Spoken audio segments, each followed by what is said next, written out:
welcome back to my YouTube channel! Ayan, so for today's video, nakauwi na tayo dito ngayon sa BNT house. At tulad ng sinabi ko sa aking last vlog, hindi ko kasama si Gab na umuwi dito dahil iniwan ko muna siya kila mama. So, andun si Gab ngayon sa aming bahay, dun sa may Parañaque. At kanina pa talaga ako nakauwi dito. Umalis ako ng Parañaque around 11 AM. Nakarating ako dito mga around 2. Sobrang init talaga, as in sobrang init. At pagkadating ko, kakaalis lang din naman ni Mama Joven. So, kami din naman magkakasama. Magkakasama ulit na kami ng mga bayot dito sa BNT house. At ako naman, hindi kagad ako kumilos. Ngayon lang ako kumilos kasi, grabe, hindi ko talaga kaya kumilos na sobrang init, ate. As in, sobra talaga. Kahit na bukas na yung electric fan, bukas na yung mga bintana, yung pinto, ganun. Sobrang init pa rin talaga. So, ngayon, aalis din ako. Punta naman ako ngayon ng Cafe 13 kasi mag-upload ako ng ating vlog. Itong shoot natin ngayon, ito yung i-upload natin. Kasi, ate, walang signal yung Converge. Pwede pala yun eh, wag na lang ako mag-upload. So, kailangan kong mag-shoot. At, wala kasi akong signal dito sa bahay. So, yung SIM card ko ay Globe. So, sobrang hina ng Globe dito sa lugar namin. So, wala akong choice kundi mag-upload kasi baka mamayang gabi pa magkaroon ng internet kasi sa Parañaque, ang PLDT naman ay walang internet. So, dito naman, Converge. Grabe naman. So, di ko alam kung ano yung magiging eksena nung vlog na to at kung sino-sino yung makakasama ko mamaya. Ewan ko, kasi feeling ko, i-render ko na to kagad. So, parang ang more on sineto is dun lang sa cafe. Kasi, syempre, kailangan, dun ko na din to i-edit. Dun na din ako magre-render. Dun ako mag-upload. Dahil nga walang signal. So, sila ate mo ay is pauwi na din. So, makakasama na natin yung mga bayot. At samahan nyo muna ako magkape. So, hindi ko alam kung ano yung talaga yung unang kong gagawin. Kasi pagdating ko, sobrang dami kong labahin. Si Gab, yung mga gamit ni Gab is si mama na yung naglalaba. At yung mga bagong damit ni Gab is ako yung maglalaba. So, kailangan ko yung labahan kasi para makip ko na yung sa Durabox niya. At ako naman yung mga damit ko is yung papalaundry natin yun. Kasi sobrang dami nun te. Hindi ko na kaya. At wala kami masyadong sampayan dito sa BNT house. So, ayan na. Ito yung weather natin.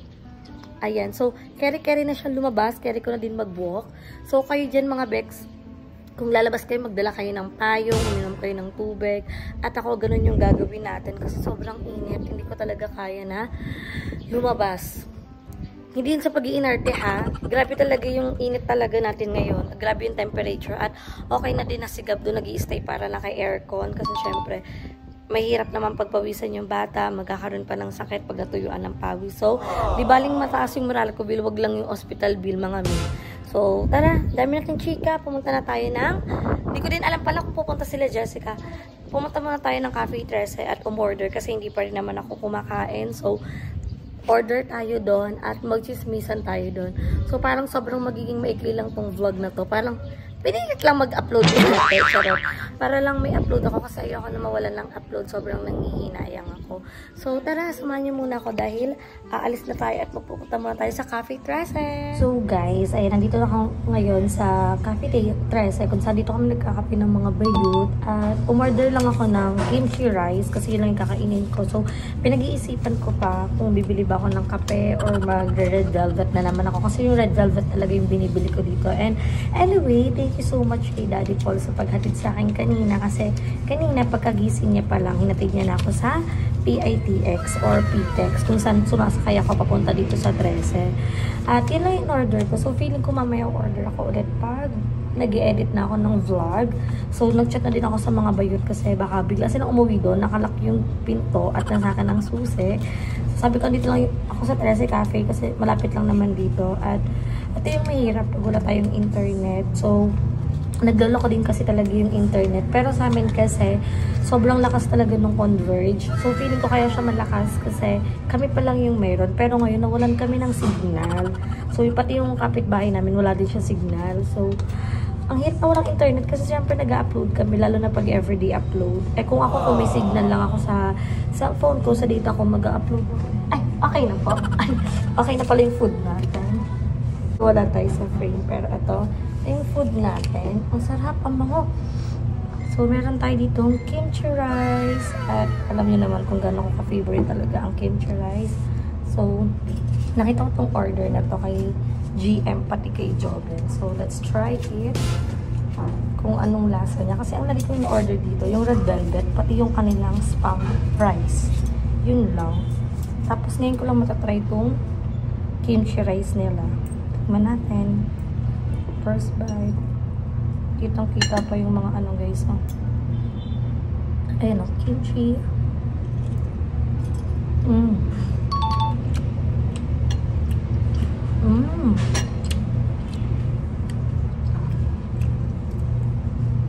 Kala mo food vlogger na ako, no? Lagi na ako nagre-review ng mga food. So, atras lang din yung phone. So, ako lang yung tao din dito, kaya medyo naiya ako magsalita-salita. So, parang nagsasalita ka, rinig na rinig kagad yung boses mo. Anyway, ayan, kumain muna tayo. So, hindi na ako magdi-dinner kasi anong oras na din naman, mag-aalas 6 na. Ito na yung magiging dinner ko. At wala na akong iba pang kakainin. So, may mga food naman doon, sigap. Yun muna yung kakainin natin pag nagutom ako mamaya. Kasi feel ko mabubusog naman ako. Tsaka magkakape pa naman ako later.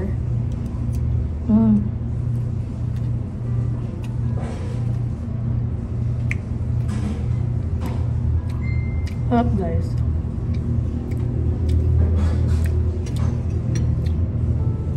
So gusto mong ma-enjoy itong food habang habang nakikipag-usap sa inyo. And kagabi, nag-upload ako ng vlog about dun sa hindi mo na kami uuwi ng BNT house. I mean, si Gabi, hindi ko muna siya isasama kasi nag-state ka, parang nung pinaparinggan pa lang ni Daddy, explain ko na yun na parang kinabukasan nag-understate calamity yung Cavite sa pertussis na virus. So parang ako sobra kong natakot kasi yung parang may nabasa ko online, parang nag-grocery lang sila ng mother niya, and after nun, pagka-uwi nilalagdan na yung baby, tapos yung bata, tapos inuubo siya. So, syempre si Gab, alam niyo naman kung gaano kadaling lapitan si Gab ng ubot si Paul. Sobrang daling-daling niya lang talagang hawaan, kaya nag-worry talaga ako. At nabasa ko din yung mga comment yun nung sinabi ko yun sa vlog ko na parang wag ko daw hindi naman sa wag ipaalaga, parang basta ang thought nun, wag kong parang gawing yaya si Paul para mag-grow siya para sa sarili niya at makapag-work siya. So, naintindihan ko naman yun guys, at ganun naman talaga yung gagawin namin. So, si Gabi, hindi naman siya kalapol talaga nag-i-stay. Dun siya sa bahay ko. At si Paul naman, is pumunta-punta talaga siya dun sa bahay. At dun siya yung nag-update kung ano yung kaganapan kay Gab, ganun. So, kanina, nung inatid niya ako, iniwan namin kala mama si Gab. At don't worry guys, syempre hindi ko naman tinitake advantage yung kabaitan ni Paul. At lagi ko naman yung sinasabi sa inyo na lagi kong ina-appreciate yung partner ko. At alam ko yun, sobrang na-appreciate ko yung mga comment nyo, kilala nyo ako kasi palabas ako ng mga comment. At pag medyo below the belt na yung comment, or parang more on bashing lang na wala namang kabash-bash sa video, nire-remove ko siya, hindi nire-delete ko siya. Pero lahat ng mga constructive criticism na comment, yung mga comment na para naman sa akin, yung mga concerned comment is nilalike ko pa talaga. Minsan nagla-reply pa ako. Kaya nung nabasa ko yun, sabi ko kay Paul, baka kasi syempre mahilig siya magbasa nung mga comments sa video every time na nag-upload ako. So, parang sinabihan ko kagad siya na hindi ko siya tinitake advantage or inaano yung kabaitan niya. And sinabi niya naman, hindi naman daw gano'n. Kasi sabi ko, syempre, kilala mo naman ako, lagi akong hindi sa lagi akong nakikinig sa mga viewers ko. Kasi syempre, alam niyo yan kung gaano ko pahalagan yung mga viewers ko ngayon. Sobrang akong nag-iingat, sobrang malamal ko yung viewers. Kaya kung ano yung sinasabi nila, more on kung ano yung mas marami mga comment, yun talaga yung sinusunod ko. At hindi naman ako tanga-tanga, hindi naman ako bata na susunod kung alam kong mali naman yung sinasabi ng viewers. Diba? Siyempre, may sarili din naman ako decision in life. At sobrang na-appreciate ko lang kayo. At sobrang natutuwa talaga ako. Kasi despite lahat ng pangbabash kay Paul, nung una ko pinablik ko siya na mag-jowa na kami, sobrang natakot ako kasi diba, iniwas ko talaga siya sa pagbablog dahil sabi ko ayoko siyang sumama sa mundo ko, pero siya talaga yung nagpatunay na wala siyang pake kung ano yung sasabihin ng ibang tao. And nakita ko yun, na sobrang na-appreciate ko yung mga madlang people natin na alam mo yun, na until now na-appreciate nila si Paul, ganun. So ngayon, tuwing gabi lang sila magsasama ni Gab pag uuwi na siya galing work, pagtapos na siya sa lahat ng responsibilidad niya, doon lang siya uwi. Kasi doon ko siya pinapatulog sa bahay para komportable siya. At gusto niya din kasi talaga kasama si Gab. At ako naman yung naiingit kasi syempre hindi ko kasama si Gab. Pero konting araw lang naman, konting tiis lang. So, carry naman yon para naman kay Gabtong pag-everyday upload ko, para naman kay Gabtong ginagawa ko, diba? So, thank you so much sa lahat ng concern dyan, sa lahat na nagko-comment dyan. Sobrang na-appreciate ko po kayo kasi karamihan, kung babalikan niyo po yung video na yun, yun po talaga yung halos comment. Yun talaga yung halos lahat na sinasabi ng mga netizens. So, thank you so much. Sobrang na-appreciate ko po kayo. So, kain muna tayo. Ngayon ko lang napansin guys, may itlog pala siyang kasama.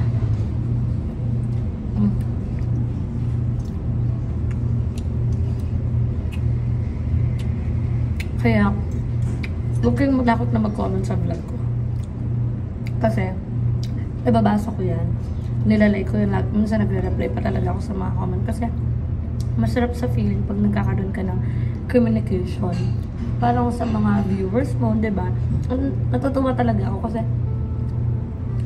halos lahat ng comments sa video ko, alam mo yung parang tinatapos talaga nila yung vlog and nilalagyan pa nila na parang yung oras kung ano yung ginagawa. At dalawa ko kasi nung pinag-vlog takeover ko si Paul, nung time na nasa Zoom meeting ako, tawa ko ng tawa nung ini-edit ko yun kasi nagsasalita talaga siya. Pero every time na tinatapatan ko siya ng camera, bihira lang talaga siya magsalita. So parang sabi ko masasanay din siya. At ang dami kong gustong gawin kay Paul na mga video kasama siya. Pero syempre ayoko muna siyang ma-pressure. Ayoko din naman siyang mapilat pa, diba? So ang sikasa ng araw na to kasi parang ngayon nagfi-film ako, kumakain ako. After neto, i-edit ko kagad kung ano yung na-film ko. Wala man lang ako yung parang nag-i-edit ako, tas nabablog ko pa rin. Ganun. Ang hirap talaga ng pag wala ka talagang internet. So, sana naman, na internet na kami mamaya. Sana bumalik na yung signal.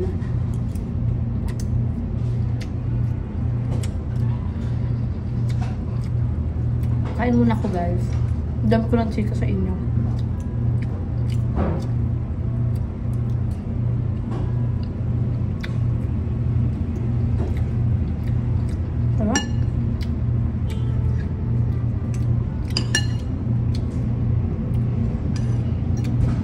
So, time lapse ko muna yung aking pagkain. Hindi kayo mabuboring na pinapanood nyo lang ako.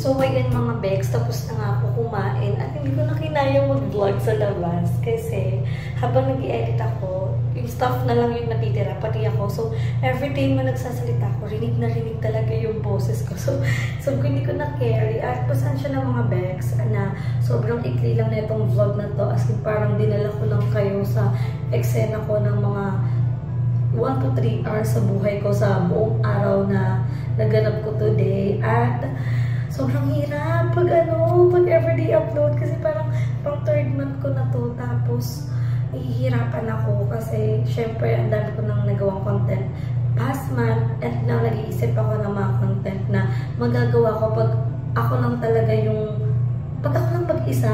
So ang hirap talaga mag-vlog pag ikaw lang mag-isa. So iba talaga pag kasama mo yung mga bayon. So mga bex, umuwi na kayo, mag-vlog na tayo. Parang kasi nai-stress ng ganito. Pero ayan, dito na ako nag-outro sa CR kasi hindi ko na talaga kaya kahiyan. Pero anyway, hindi tayo mapapagod mag-grind at hindi ako mapapagod na mag-vlog kahit ano pa yung ginagawa ko. Iba-vlog ko kung need ko maging CCTV itong cellphone ko para makapag-vlog ako everyday. Gagawin ko kasi sobrang nakakapanghinayang at nakakatakot na wala kang upload kasi malaking parang madaming oras lang din yung sinayang mo. Eh, wala namang pinagkaibahan sa mag-upload at hindi ka mag-upload. Pag nag-upload ka, may pera ka. Pag wala kang upload, wala kang pera. Siyempre, kung kikitain mo ng araw na yun, saan mo yung kukunin? Diba? Kaya, kahit anong mangyari, kahit anong pwede ginagawa mo, i-vlog mo. So, ako nag-iisip ako na magiging next vlog ko. At dati ang ginagawa ko 30 minutes, ganun, 20. And now, parang itong vlog na to 15 minutes lang. Kasi, ayaw ko naman na pilitin na maging mahaba itong vlog na to. Tapos, wala naman talagang ganun. More on chika ko lang at more on mukha ko lang yung nakikita nyo, diba? So, anyway, thank you so much mga begs. Sana supportahan nyo pa din ako. At kung may mga naiisip ko yung content na gusto nyo ipagawa sa akin, i-comment nyo lang sa baba at gagawin natin yun. Huwag kayong magdalawang isip kasi Gagawin ko talaga yan mga Bex. Ako na to, vlog na vlog ako. Alam mo yan, kasi kailangan ko talaga mag-ipon guys. May pinag-iipunan ako at alam niyo naman kung ano yung magiging plano namin. Kaya sana huwag po kayo mapagod na supportahan ako at manood po ng mga vlog ko at hindi rin po ako magsasawa na makinig sa mga suggestion nyo at pagko-comment nyo sa aking vlog. Kaya naman, hindi ako na tinatapos ang aking video. Don't forget to like and share this video and mag-subscribe mga sa aking channel. May mga likamada at magkita-kita tayo sa aking next vlog. Bye!